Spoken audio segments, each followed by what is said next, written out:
வாரத்தின் முதல் நாளன்று விடியற்காலையில் மகதலா மரியா சீமோன் பேதுருவிடமும் இயேசு தனி அன்பு கொண்டிருந்த மற்ற சீடரிடமும் வந்து, ஆண்டவரை கல்லறையிலிருந்து யாரோ எடுத்துக்கொண்டு போய்விட்டனர், அவரை எங்கே வைத்தனரோ எங்களுக்கு தெரியவில்லை என்றார்.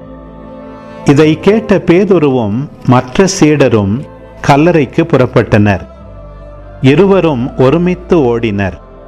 மற்ற சீடர் பேதுருவை விட விரைவாக ஓடி முதலில் கல்லறையை அடைந்தார். அவர் குனிந்து பார்த்தபோது துணிகள் கிடப்பதை கண்டார். ஆனால் உள்ளே நுழையவில்லை. அவருக்கு பின்னாலேயே சீமோன் பேதுருவும் வந்தார். நேரே அவர் கல்லறைக்குள் நுழைந்தார்.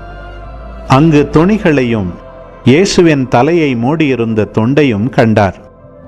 அத்துண்டு மற்ற துணிகளோடு இல்லாமல் ஓரிடத்தில் தனியாக சுருட்டி வைக்கப்பட்டிருந்தது. பின்னர் கல்லறைக்கு முதலில் வந்து சேர்ந்த மற்ற சீடரும் உள்ளே சென்றார். கண்டார், நம்பினார்.